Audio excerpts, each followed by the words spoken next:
But talk a little bit about the decision to actually kind of open source or provide without cost, kind of all this work that you've done over a number of years. Like, what drove that? Yeah, that's, I wish I could take full credit for that. That was actually an important kind of piece that Naval wanted in the book. That I was very, very happy to oblige. All of my writing forever has been free. Evergreen was totally free, and all my blog posts are out there and stuff. So that totally agreed with my ethos. I didn't understand exactly all of the reasons why that was so important until actually this week. So publishing this week and getting hundreds of tweets and DMs and emails from people all over the world who don't have access to Amazon or to the Kindle store or whatever. Like, I didn't even realize how difficult it was for them to get their hands on some of these things. Like, pay like aside, but to pay US dollars for a book of ideas that could change somebody's life in the Philippines, like, that's a higher bar for them. Not everyone has, Amazon service or a Kindle or a device to download a Kindle on. But so putting it out there as a PDF and free on the website, like, there are people who are very, very grateful for that. And it's kind of a transformative thing.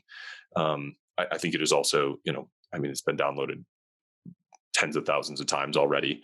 So it is clear that it adds value to people.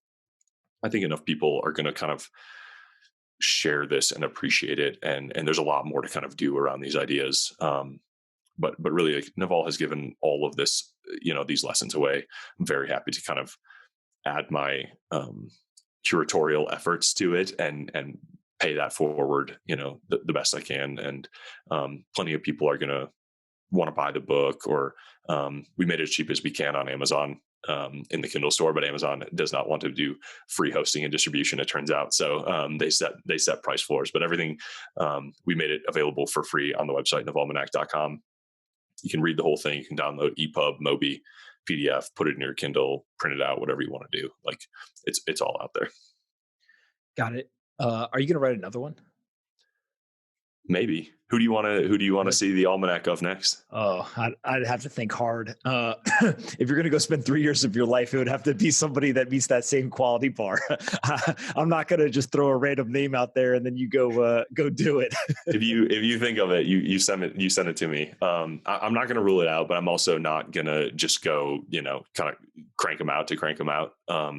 There's actually, I think, a lot to do around this book for application and tools and services and things like that. Like, this book, I think, is just the beginning of the journey for many people on figuring out how to find their specific knowledge, right? Like, it takes many, many years, and not everybody has the kind of advantages of people around them who can help them distill it or kind of make prescriptive recommendations on what they should be doing, or make, even have healthy business relationships with them to kind of coach them through some of these things.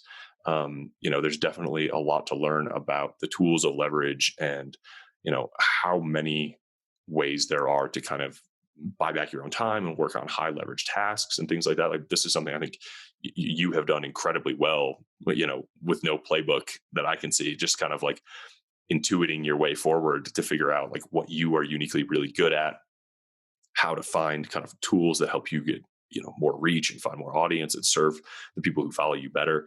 So that is something that I think, there's a lot to kind of do and unpack there. And I don't know that I'm done with these ideas just yet.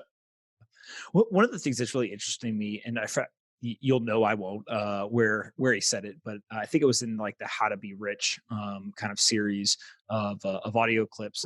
But basically, this idea of leverage, right? To me, is we know that compounding kind of was misunderstood to those now who look at building wealth. That's kind of now a discovered truth, if you will, right? And everyone kind of talks about it. Leverage seems to be kind of in that phase that compounding used to be, right? Where there's definitely people who understand it, but kind of the general mass audience doesn't understand with any level of mastery or really kind of application why that's so important. right? And so, do you think that this is something where simply hearing the ideas, right, kind of the way he articulates it, is enough for people, or do you think that there is this element of like this is almost the top of the funnel, right, where you got to kind of hear an idea, hear somebody explain it, that you know trust and have legitimacy and kind of all that stuff, and then they've got to kind of walk through it, but you actually don't kind of internalize it until you actually put it into application. So kind of how do you separate ideas versus action here, and kind of where do you think this book fits? Yeah, I mean, I think I'm always a proponent of the like you don't actually understand it until you've tested it against reality, until you've like heard the echo of what you've put out there and see it work and see it in action. I totally agree. Like leverage is really, I think, pretty tangled up with compounding in some ways. Like the gap between you doing your most high value tasks is another thing that compounds. Getting leverage through capital, getting leverage through labor. This is why you see the business owners pretty consistently become the wealthiest people, because they are leveraged, and they're leveraged through capital, through labor, and through products. And all of these things kind of, the leverage itself compounds and gets bigger and bigger, and all the capital is compounding, and the labor is compounding, and that the profits are coming back and getting reinvested. And so I think there's a lot to kind of continue to unpack there. I think to your point, like people definitely, everyone parrots compounding and everyone understands that it's important, but it is still so counterintuitive and so difficult for us to, even people who've spent their whole lives with compounding and studying it still have to like go look at the tables and be like, oh, holy shit, that is so much more than I thought it would. Like the mental math is still counterintuitive and still surprisingly high. I think leverage is I completely agree with you that it is kind of like in the same lane, but lagging the understanding of compounding. And it's just a little less studied and understood, and a little less like mathematically quantified yet, in the way that compounding is productized leverage, probably in particular. And people are seeing like, breakout successes like Joe Rogan or this kind of phenomenon of companies getting smaller, or headcount getting smaller and companies getting bigger. And so, Instagram at 1 billion with 10 people, and WhatsApp, and, Bitcoin, even like these things are, that is all productized leverage that people are still not quite seeing as like the support beam that it is for the outcomes that we're seeing. I think it's absolutely huge. I think it's a really interesting thing to kind of continue to study. And Naval's broad classification of it as leverage, and just labeling it leverage, really helps us kind of think about it. We think of labor as so different from capital and so different from product until it's all under the same umbrella. You're kind of, oh, holy shit, how can I like mix and match these two? Is this a problem that needs to be solved with labor? Is it a problem that can be solved with capital? Is it a problem that can be solved with product? How do I mix these together? Which actually is the most expensive, or the most the highest margin form of leverage for this particular challenge that I'm taking on. Like there's a lot to explore there. And I'm actually like, it's one of the concepts that I'm most excited to kind of keep diving into and kind of do my own research on and keep writing on, hopefully, and see where that takes me.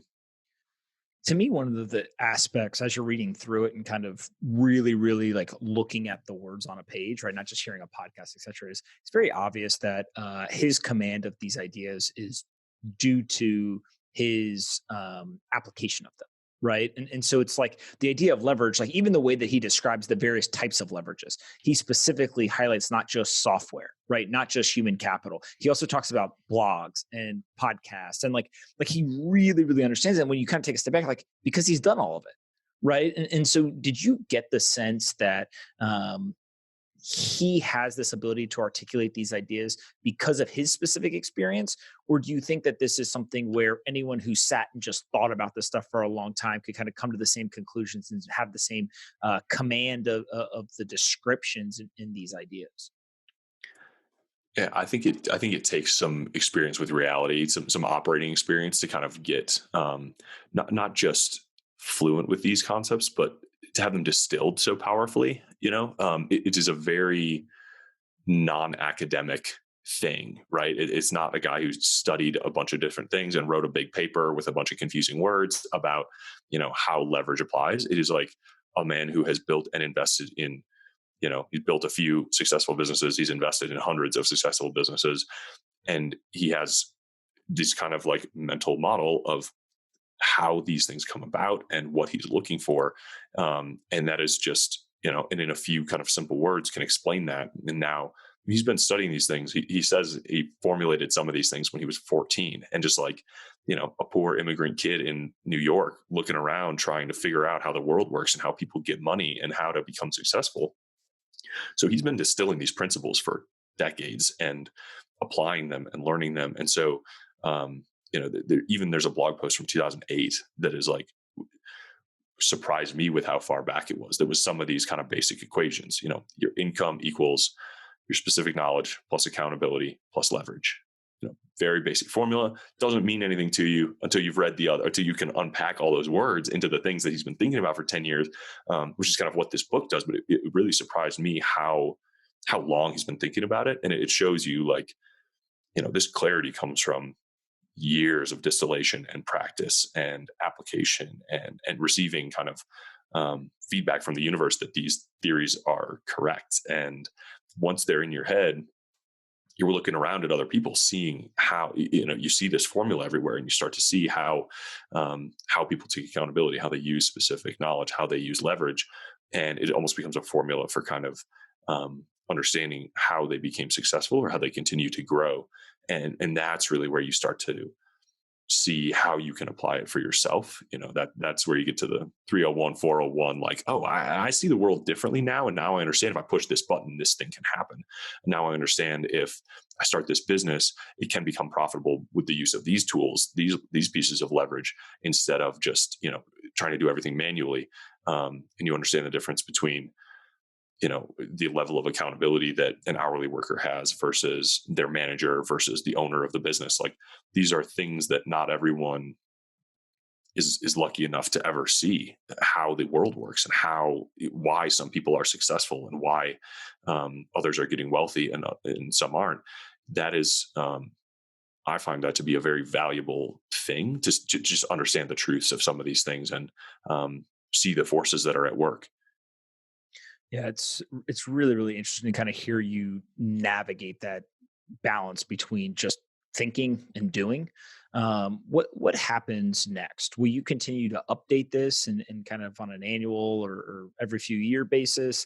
I'm assuming that Naval is not going to stop doing or thinking, nor nor putting more information out there. Like, how do you think about kind of the evolution of his thoughts in regards to the book? Yeah, it depends. I think it depends a little bit on many things, but what he does, what he shares. I worked very hard to ensure that everything in the book is evergreen. So I hope that the book itself will never go out of date or become non-applicable. Naval, I'm sure, will continue to share many great insights and new things. If we needed an updated version in 10 years or something, like, we can talk about that. I definitely will continue to kind of update the site and write more there. I've got a mailing list. When Naval comes out with great new stuff, I'll share it.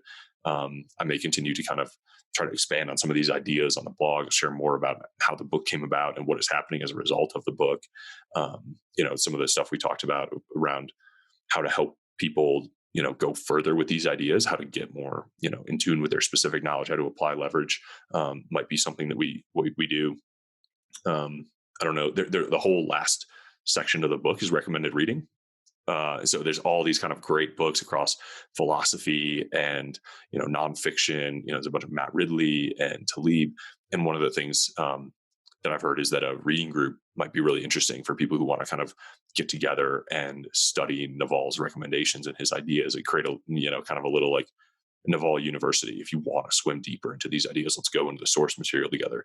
Let's really, ask each other some of the hard questions. Let's hold each other accountable for doing the hard work of studying some of these kind of basic, source texts. It's not easy work to read The Origin of Species or, go all the way back to some of the early philosophers. But if that's, what you want to hold yourself to, like, it's easier to do that as part of a group.